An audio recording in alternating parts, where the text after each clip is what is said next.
Assalamualaikum warahmatullahi wabarakatuh. Bismillahirrahmanirrahim. Allahumma sholli wa sallim wa barik ala sayyidina Muhammadin wa ala ali sayyidina Muhammad. Amma ba'du. Kata Habib ini, kalau tidak belajar ke Ahlul Bait, habaib maksudnya, maka akan sesat dan menyesatkan. Para ulama yang mempunyai ilmu, dari mana mereka mendapatkan ilmunya? Mereka semua mengambil ilmu daripada ahli bait Rasulullah sallallahu alaihi wasallam. Jika mereka mengambil ilmu selain daripada ahli bait Rasul, maka mereka adalah ulama su, ulama yang sesat dan menyesatkan kepada orang-orang yang lainnya. Pertanyaan saya begini, apakah semua ahlul bait, habaib, keturunan Nabi itu semuanya ahlus sunnah wal jamaah? Padahal habaib, keturunan Rasul, itu banyak yang Syiah, ya. Habib, keturunan Rasul, yang Wahabi juga ada. Bahkan Habib, keturunan Rasul, yang non Muslim juga ada. Yang kemarin viral itu, siapa yang jadi pendeta itu, Thomas Rewu Assegaf. Nanti bisa dicari itu, keterangannya bisa dicari. Jadi nggak ada jaminan bahwa belajar ke Ahlul Bait, habaib, keturunan Nabi itu benar, itu nggak ada jaminan, ya, nggak ada jaminan. Memang benar ada hadis yang mengatakan bahwa Nabi itu meninggalkan 2 pusaka. Yang pertama itu Al-Quran, yang kedua adalah Ahlul Bait. Tapi Ahlul Bait yang bagaimana? Kan dijelaskan di dalam kitab Faidul Qadir itu, misalkan seperti video saya sebelumnya, itu adalah Ahlul Bait, keluarga Nabi yang ulama, yang alim, yang amilin, yang mengamalkan ilmunya. Kalau Ahlul Baitnya bukan ulama, mau belajar apa? Kan begitu.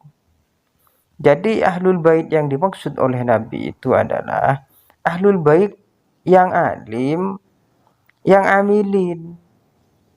Seorang ulama, alim, kemudian mengamalkan ilmunya. Orang soleh.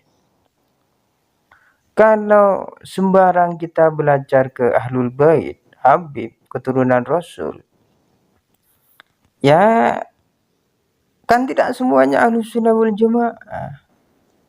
Kan begitu. Lagi pula itu merepotkan. Kalau harus belajar ke Ahlul Bait, kalau tidak ke Ahlul Bait akan sesat dan menyesatkan atau akan menjadi ulama su. Itu kan merepotkan. Fatwa-fatwa seperti itu merepotkan. Yang gampang saja begini saya tanya ya. Guru-guru kita itu yang ngajarkan alif batasa, ngajarin wudu, ngajarin baca Quran, ngajarin sholat, yang di musola-musola itu, apakah mereka itu Ahlul Bait, habaib, keturunan Rasul? Kebanyakan itu kan bukan. Bahkan setahu saya nggak ada Habib itu yang ngajar ngaji di musola, ngajarin alif batasa, itu nggak ada. Kalau begitu kan kita semua. Itu akan merepotkan. Kalau kita itu harus belajar ilmu agama, harus ke Habib, Ahlul Bait, keturunan Rasul. Itu kan menyulitkan. Bagaimana di daerah-daerah misalkan, yang di sana itu tidak ada Habib, Ahlul Bait tidak ada, keturunan Rasul tidak ada. Bagaimana? Adanya cuma ustadz, kiai, gus. Itu gimana? Apakah nggak usah belajar agama? Kan nggak begitu. Jadi nggak ada jaminan ya. Yang pertama, nggak ada jaminan belajar ke Ahlul Bait itu pasti benar. Ya, kecuali Ahlul Bait yang ulama, yang amilin. Artinya apa? Ya ulama juga. Belajar ke ulama juga. Ya, kalau sama-sama ulama, ya nggak harus ke Ahlul Bait kan berarti. Ya syukur-syukur, syukur-syukur kalau kita menemukan guru yang Ahlul Bait, kemudian ulama amilin. Kalau tidak ada bagaimana? Kan begitu.